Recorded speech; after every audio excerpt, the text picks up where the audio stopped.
Hey, welcome to the dub, Masahiro Sakurai on Creating Games. It's the category compilation part 2, Game Essence. There's 9 ones in this video, so get comfy. Falling sells the feeling of flight.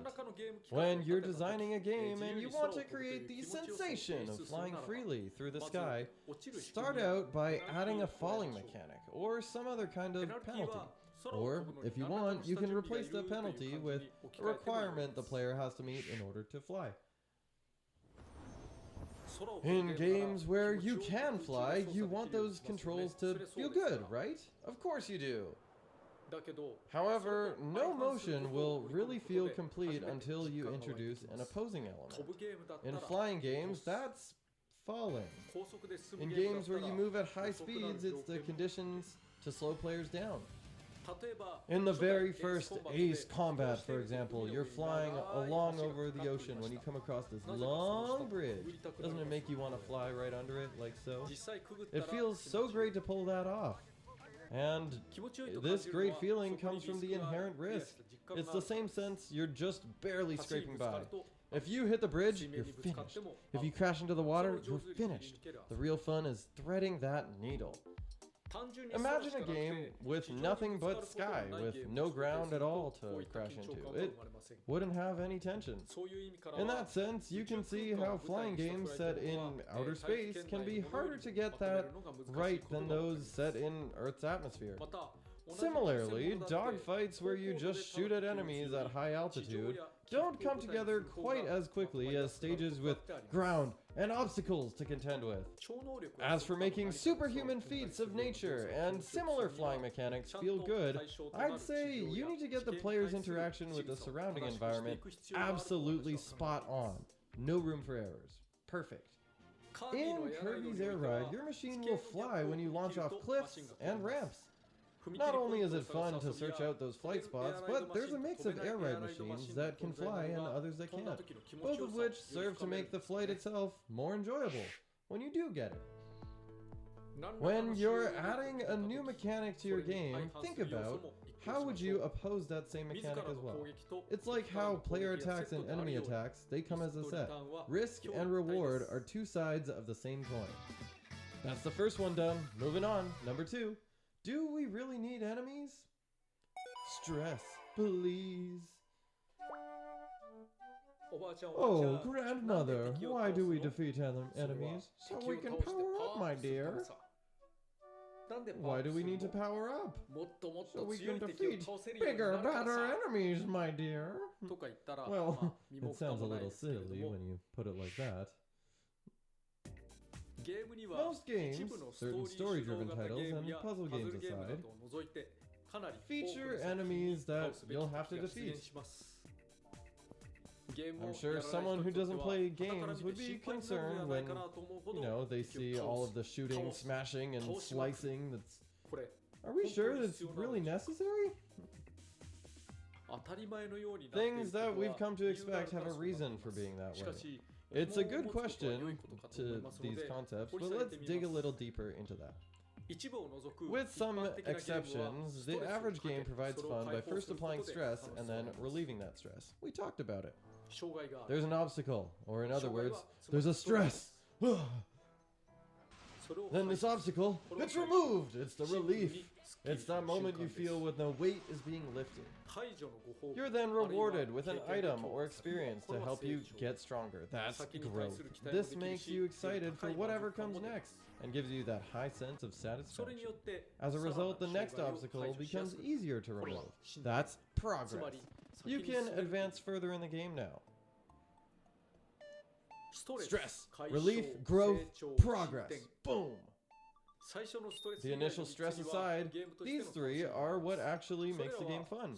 It's difficult to establish them without that initial stress, so it seems games really do need those obstacles.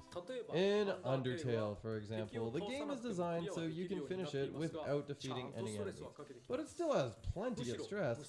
In fact, on the pacifist route, you have to overcome enemies indirectly, which might actually be more stressful, but relieving that extra stress feels extra rewarding, and you come to expect greater progress for doing so.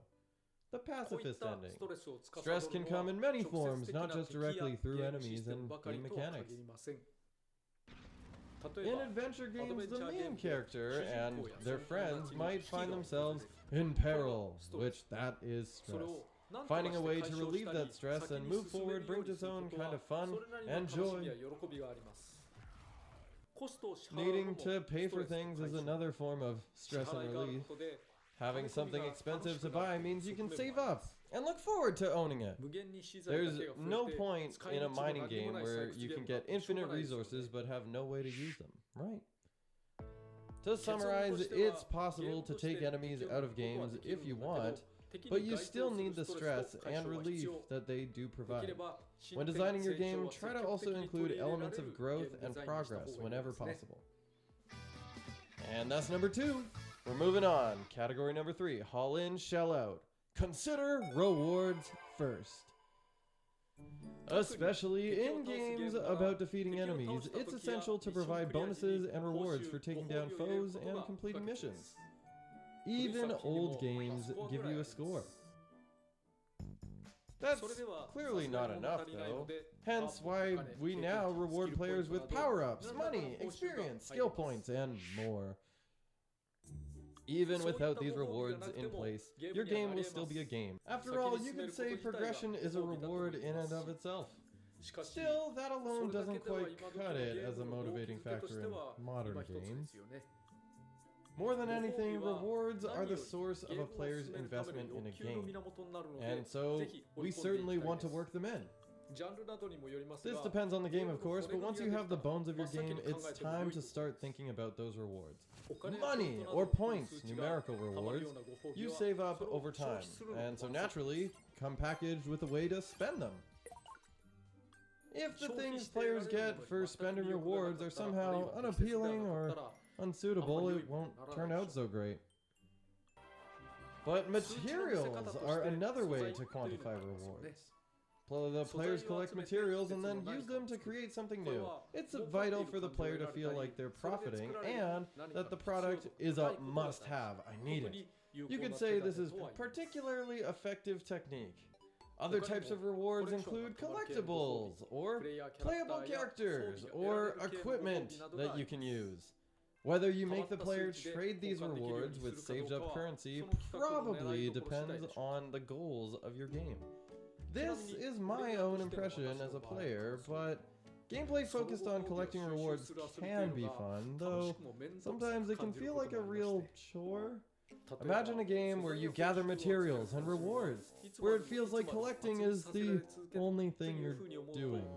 It would probably get a bit unpleasant, but rewards are nevertheless an important component. Trombone in Super Smash Bros. Ultimate, for example. If we didn't grant spirits as rewards, but had them unlocked at the start, there'd be no joy in the feature. You just have them all. 99 power. Rewards are key to keep players engaged, so, like I said earlier, you should make them the first thing that you consider. Number 3, complete. We're moving on. Number 4, how many moves have you got? Do competitive games have to be so complex? It takes quite a bit of courage to dive into modern competitive games. I imagine a good few people struggle to keep up given how complicated these can actually be. Even watching others play, it can still be hard to understand what's even going on. Sure you can! Can competitive games be simple? That's the question. Is there no way to make a competitive game that is simple? Let's consider competitive fighting games. 3, 2, 1, go. Imagine one where the player can't walk and they can only throw one kind of punch. There's no push and pull in that. It's just mashing the button over and over again. It's boring. So we add in walking. Ooh, we've injected an element of range into our game, but it's still not enough. Next, let's allow the player to dish out punches and kicks as well. If we give the kick a longer recovery than the punch, it can be countered if you miss. Well, now we've actually got some push and pull. Then we add in jumping. And what about blocking, guarding, and throwing? And boom, now you've got Smash Bros. Each of these features gradually brings depth to our game. If we examine Mario Bros. Through a competitive lens, the core gameplay is fun, but it's hard to imagine playing it for hours on end. When competitive fighting games first emerged, they allowed players to do more compared to arcade games of the time, giving them a feeling of depth. Until that point, most arcade games used only one button for each possible action. Some did have crouching or jumping attacks, but that's it. The first notable competitive arcade fighter was the two-player version of Karate Champ, released in 1984. You're looking at earlier single-player version, but it plays just about the same. There are over 20 different moves you can use. Then came the original Street Fighter in 1987. The moves were too hard to pull off at this point. It was difficult enough just controlling your character. It was a bit tough to feel the game's push and pull, but it was still fun though. Difficulty aside, you can already see how many moves were present at this early stage. The concept doesn't work with just a single kind of punch or kick. Obviously, the game that set the fighting game genre ablaze was Street Fighter 2. It had carefully designed push and pull, and many of its moves had specific roles, giving the gameplay incredible depth. Of course, that doesn't necessarily mean all games should strive for that level of depth. There's always a good place for casual fun. Still, if you want your game to last through hundreds upon hundreds of hours, its mechanics will need to deliver a certain level of complexity. It can be difficult to gauge just how broad or deep a game should be. It's something I strive to get right in my own titles, but I'm sure this hits everyone a little differently. In genres with a history of iteration, you may occasionally see complicated rules, and they don't add to a game's push and pull. As a creator or player, it's easy to take features you've grown accustomed to for granted. So I recommend you re-examine your game's mechanics and rules with the start of each new project. As a result of my doing just that, every version of Super Smash Bros. Has a slightly different jump. No two are exactly alike, did you notice it? To some extent, there's no avoiding complexity in games, but it's always best to approach your givens as if they're not givens at all. That's it for number 4. We're on 5 out of 9. It's a long one. Stacking and clearing feels good. This is game essence in falling block puzzle games. When it comes to puzzle games, there are various kinds to speak of, though jigsaw puzzles and the like don't contain any push and pull. With those, the fun comes from more achievement of putting them together. Let's look at the famous Tetris, a game just about everyone has heard of. It's incredibly fun. The concept for Tetris originally came from a puzzle game called Pentomino. In this game, you try to slot together 12 unique pieces to make a rectangle. But just like a jigsaw puzzle, Pentomino has no game essence. Tetris, on the other hand, oh, it has plenty. The difference naturally arises from the presence of risk and reward. In the falling block puzzle games, the risk is the blocks themselves piling up. The higher you stack them, the less time you have to think. Counter to that, lining up blocks and clearing them away, you lower your risk. You need to put yourself at great risk in order to clear lots of blocks at once, which will make the end result feel even better. The way Tetraminos gradually start falling quicker as time passes also serves to heighten risk and thus makes the game more exciting. A feature that was added in later ports of the game is the ability to rotate and slide your pieces after they land. A significant addition as being able to cling to life, this invites an even greater risk. Now, you could introduce game essence to Pentomino as well by turning it into a competitive game. But since placing pieces would require some trial and error, the rules you come up with would need to account for that. Falling block puzzlers are extremely simple and intuitive, making their game essence quite easy to understand. You shouldn't start your design with the idea that the blocks have to disappear, but instead consider why it's fun to make those blocks disappear.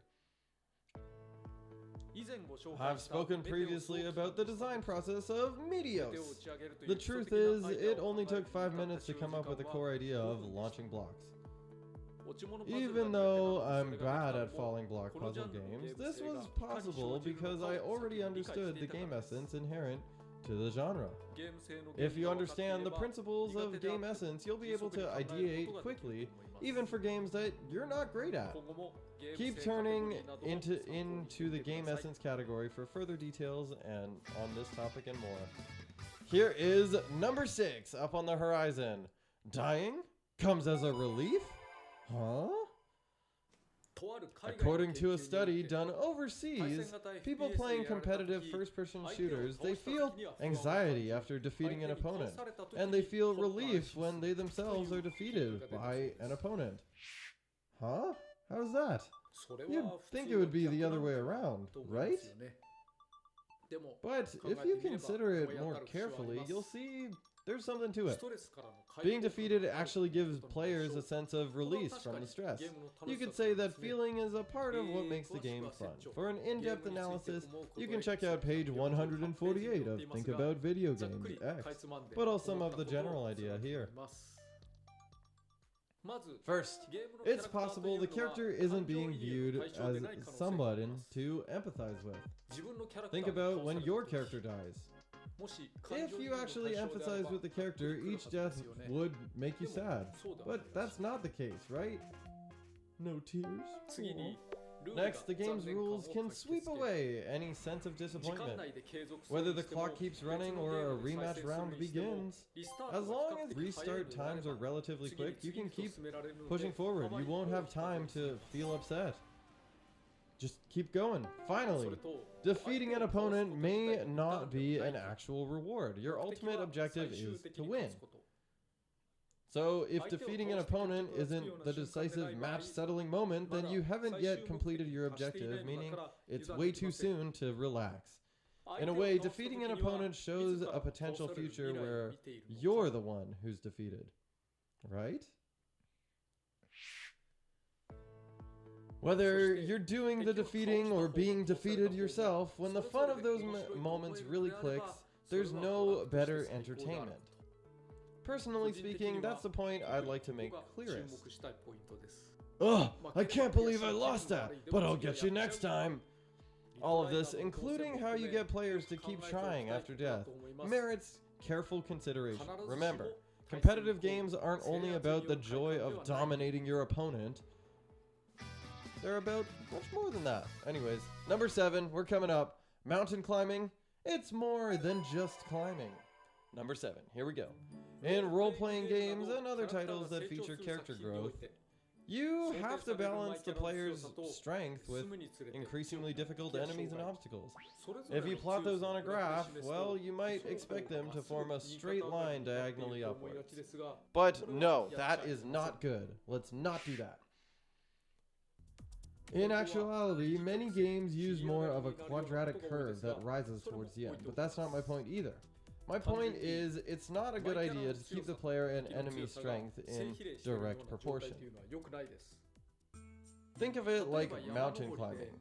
Climbing the same steady incline the entire way would be a real chore, right? Especially if the scenery never changes.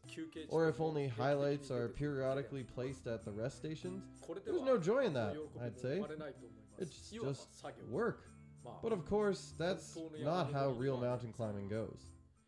The balance you should strive for is more like this, for example, with peaks and valleys throughout.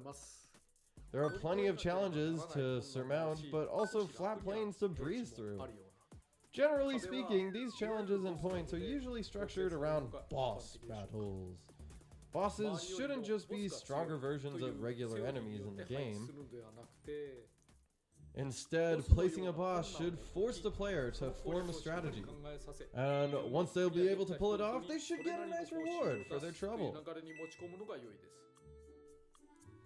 You'll also want to prepare some areas that are a bit flatter. In games with a constant slew of enemies, this could mean a space that's unexpectedly empty.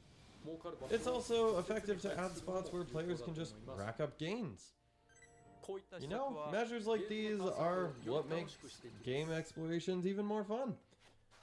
In practice, games are more complex, and often will let you freely progress in multiple directions at the same time. In such cases, I imagine it's very difficult to find that perfect balance. If you include a system where enemies get stronger along with the player, you'll remove any incentive for getting ahead. There are many different ways to go about resolving problems like this, and generally, your solution should ideally leave room for interesting strategies to develop.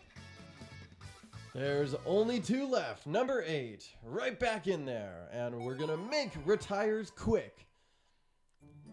Think about when a player loses a life in a game and has to retry. While it can vary depending on the game's overall goal and game essence, you'll generally want to make those restarts super quick. No time at all. Quick respawn. This way, players will be more likely to try again instead of giving up entirely. Try to limit the time that you're not making your players feel something, and tighten up that presentation. Keep your load time short. Just like that. We're back! During a retry, the penalties and the amount of a game a player has to retread will also factor into whether they stick with it. But the most important point is, make your retires quick! Doing so will increase the player's tolerance for difficulty and hardship. I'm talking about the time between this player thinking, "Oh, I blew it!" and when they actually get control again. Let me at it. The player interests cool off quick during that time frame, and the longer you make them wait, the more they'll lose interest. But if you can hand back control before they give up entirely, well, they'll get right back to playing. And once they progress a bit further, they'll have the motivation to keep pushing on and on. The game moving on its own isn't enough to keep players engaged, so the real point of it here is that they have to be in control. This can be as simple as letting them press buttons to read through messages, but there's nothing better than getting back to the game as soon as possible. All that said, giving players infinite chances to respawn right where they died could make them think your game is mindless, which you also don't want. You have to find a middle ground. When the player loses, they should really feel it. But the effects will be flashy and impactful, but get it over with quick. Back in the action, right away. It depends on the genre of your game, but a second or so should be about right. Don't drag it out too much. And once that's done, I recommend giving back control as soon as possible. Though, try to make sure players aren't bombarded by enemies the moment they respawn. If it's too hard, they'll keep losing without even touching the controller. Wow. Well, they won't even want to try anymore. As I've said, this all depends on your game's intent and the penalty you impose for a failure. But try to understand the theory, then design your game accordingly. We're done with number 8. It's time for the final category. Get 'em fired up! Is your game appealing enough to start over? Due in part to its influence of hits like Demon Souls and Dark Souls, more and more difficult games have been released in the latter half of the 2010s. I also get the sense that these games influence each other, and they bolster its effects. This is particularly true with the permadeath mechanics in other games. In other words, games where failure means starting over. With games like roguelikes and roguelites, these ideas form the backbone of the entire genre. This is a bit off topic, but roguelike and roguelite deserve some further explanation, so I'll keep it simple. Roguelike are, to put it broadly, games with random dungeons and items that make you start over when you die, and allies and enemies, they take turns performing actions. Boom. A rogue. This was a game called a rogue in the early days of PC gaming, and the term refers to that. A famous example in Japan would be the Mystery Dungeon series, not Pokemon. Roguelites, on the other hand, include only some elements of rogue. I'm sure others might define this differently, but action-based games that don't play like the original Rogue are probably roguelites. Brisk action and presentation make those games feel great to play. Randomized equipment, items, and events provide a different play experience after each death. Many titles like this have received great critical reception, like Dead Cells or Hades. If it's just like Rogue, it's a rogue-like. If it's only borrowing some elements, it's a rogue-lite. However, this distinction only arose when the word rogue-lite itself did, so I'd say there's no harm in calling all of these titles rogue-like. Getting back on topic now, the mechanic of starting over when you fail is an especially good fit for indie games. In general, games are already about repeating similar activities over and over, but with this mechanic, indies can benefit from not requiring as many unique assets. Still, stop and think for a moment. Most players won't enjoy having to start over and repeat the same content ad infinitum. For people to want to continue, they need motivation. This will often boil down to wanting to see what comes next. But in order to elicit that desire, you have to show players something they can look forward to. In other words, the game itself needs to be appealing enough to make players want to push onwards. If there's no appeal or not enough variety, well, players won't want to keep repeating the same gameplay over and over. So that means you need to consider carefully your game's difficulty. If more players than you expected hit a wall, what scenery will those players be looking at? It's possible they'll keep seeing the same things again and again. In games like Dark Souls, players press on due to their strong desire to reach whatever's next.